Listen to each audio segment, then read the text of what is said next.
The history of Malacca. In the year 1400, Malacca was discovered by Parameswara when he was resting under the Malacca tree and witnessed a white mouse deer fighting with his hunting dogs. In 1424, Malacca grew into an international post attracting traders from all over the world. In the year 1511 came Alfonso de Albuquerque, who conquered Malacca, thus forcing the Sultan to flee. A Famosa was constructed under his command. 130 years after the Portuguese came, the Dutch invested in Malacca in 1641.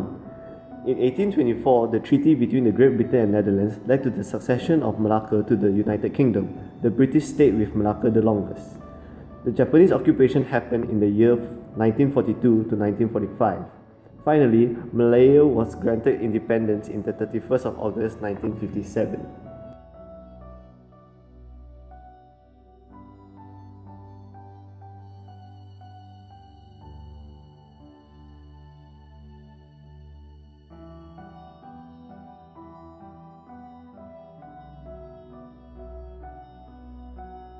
Malacca is placed in a very strategic location in Malaysia.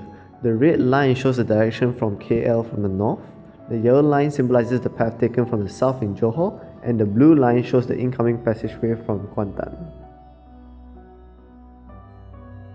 A Famosa is a very significant part of Portuguese history. Our site is located 12 minutes away from the famous fort by car, as indicated from the map. In the year 1511, the Portuguese conquered Malacca. Warriors, soldiers, sailors, as well as fishermen centralized themselves and lived close to the river. After the war, they settled down and married the local Malay, Indian and Chinese women from the area as well as Sumatra. In the year 1930, a settlement was founded by two priests, one from France and one from Portugal, located in Ujung Pasir, Malacca. It was by the sea and originally named St. John's Village. In the year 1936, they purchased some land from the British government and invited all the Portuguese people who had settled down at various parts of Malacca to live together as a community. This community has stuck together till today, and presently there is 1,200 people living in the Portuguese settlement, which has also been called Mini Lisbon.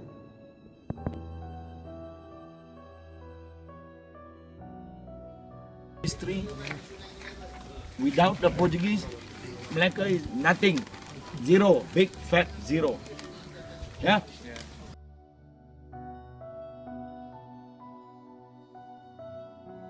Main vehicular pathways to our site is highlighted in dark orange on the map. The secondary pathways are highlighted in orange, and the tertiary pathways are highlighted in yellow. Most of the secondary pathways cut through the Portuguese residential settlement and connects it back to the main road.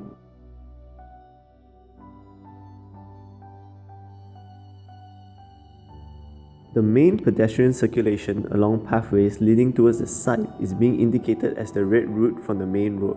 However, the minor pedestrian walkways runs along the residential area is indicated in the blue route.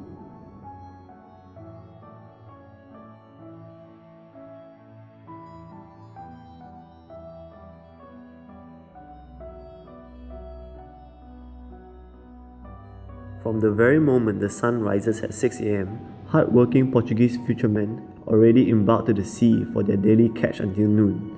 Many of these Portuguese men have already established professions, but to separate them from the sea is as cruel as depriving them of their livelihood. At around noon, most of the fishermen will return with their spoils.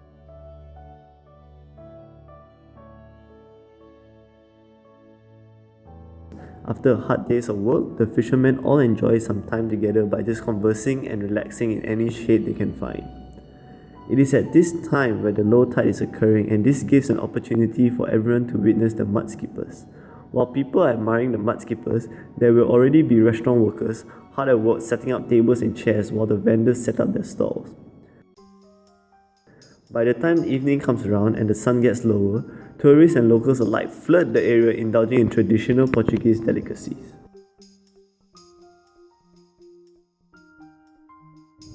The darkest purple represents the highest amount of people situated in the Kaufman School during the morning. The density increases around the food court by the afternoon. The Kaufman students occupy the highest density until then.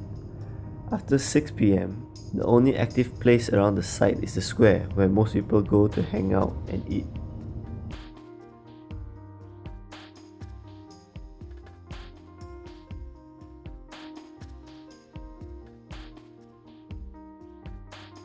The Festival of Intrudu is celebrated on the weekend before the Ash Wednesday, where people will splash water at each other as a symbol of cleansing and purifying the soul, and serve as a reminder of the community to rejoice before the start of fasting.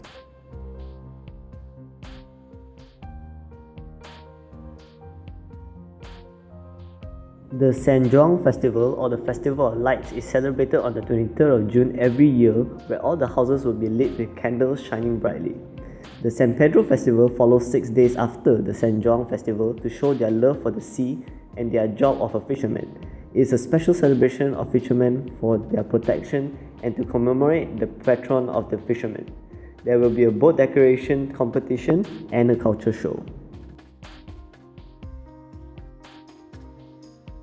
Christmas is by far the biggest Christian holiday, and a vast majority of the Portuguese population are Catholics.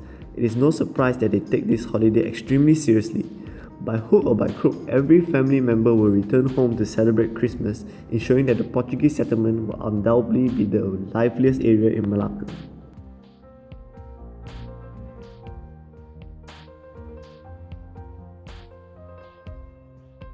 Our site is mainly surrounded by a large residential district which is inhabited by the Portuguese. However, the site also consists of institutional buildings such as Lim Kok Wing University, Convent High School and a kindergarten nearby. Commercial buildings such as the Temasek Hotel and restaurants are found within walking distance.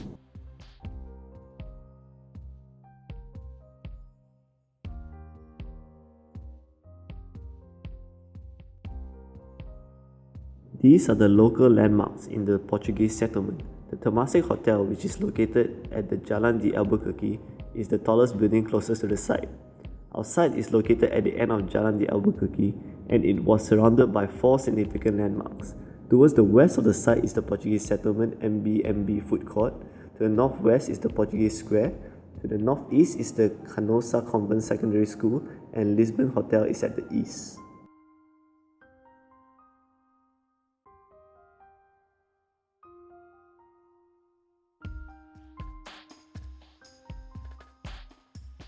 Basically, we found that there are many tiny trees which are planted in an organised manner for landscaping instead of shading purpose, since outside is an open space car park.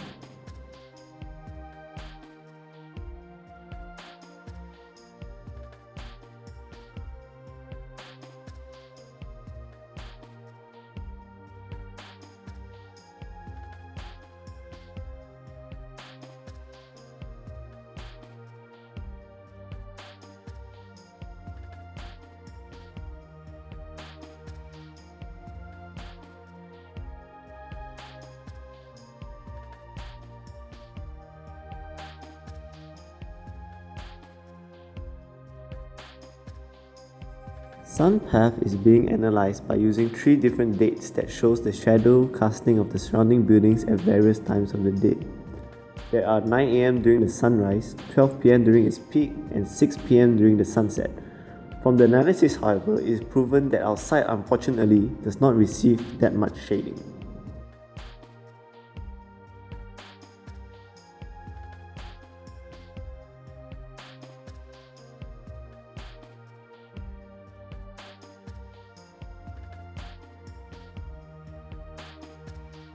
Sea breeze refers to the breeze from the sea and is a phenomenon that occurs daily. However, the wind analysis indicates the wind intensity and the direction of the prevailing winds, which occurs annually.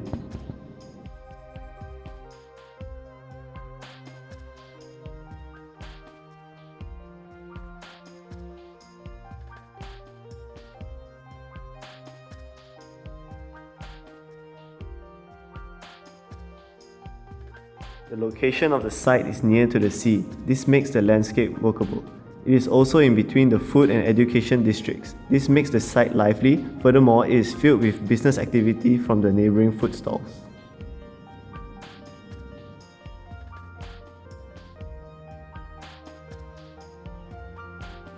The lack of shade in the area makes the site uncomfortable.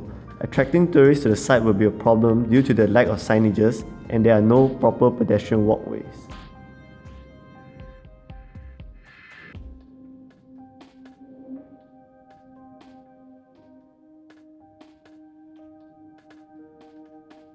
During Christmas, most of the houses will be decorated in light and this attracts tourists. Long-term developments are already in place and ample car parks makes vehicular circulation easier.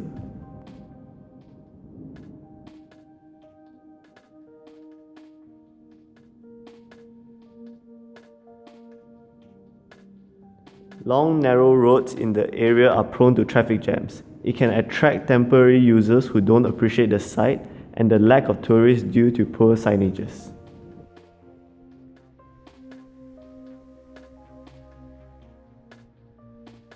Our first prison study is the PRECEDENT Cultural Centre. It is designed by a group of architects called 3xN Architects in 2012. It is located in Molde, Norway. We chose this study because similar to the Portuguese settlement, it is only crowded at certain times of the year. It is also located in a small area but has to house over 100,000 people at times. This building utilizes a lot of its exterior as gathering spaces to help solve that problem. These are the orthographic drawings of the PRECEDENT Cultural Centre. As seen in the section, this building tries to cater to the building heights of surrounding buildings which are mainly in the low stories. The cultural centre chooses to build into the ground rather than upwards to blend in with the context of the site. These diagrams show the design strategies that were taken into consideration. The top left diagram shows the building being assembled by several planes. The top right diagram shows the stairs connecting the planes to allow easier accessibility. The bottom left diagrams indicate the center of the building which is made of glass to ensure visual connectivity. The bottom right indicates the several gathering spaces to show how the building houses so many people. The next precedent study is the Torsby Finnskog Center located in Torsby, Sweden. This building was designed by Bornstein Laserforce and built in 2014. We chose this study because of how it draws its materials from the existing site and pays homage to the traditional architecture of the area. The main idea of the facade is that they surrounded it with timber logs gathered from the site itself and the actual building is painted black. This is to symbolize the inner building as the shadow of the timber. This is the only floor plan available for the Torsby Finnskog Center.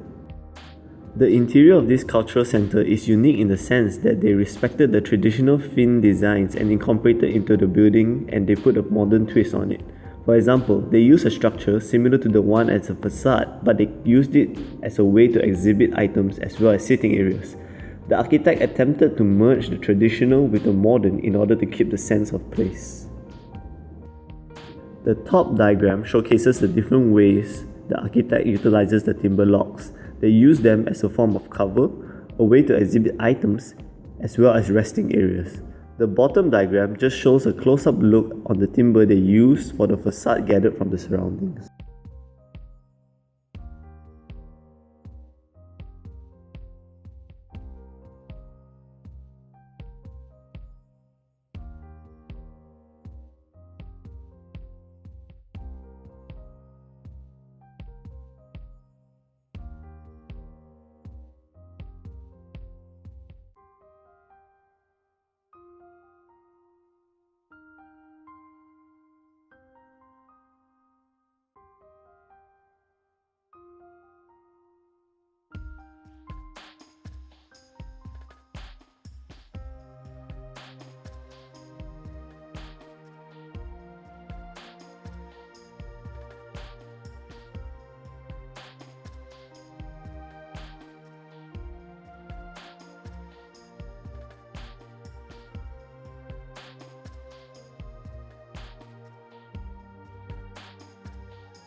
Lacking of any space. Yeah, any spaces or I'll give you one example.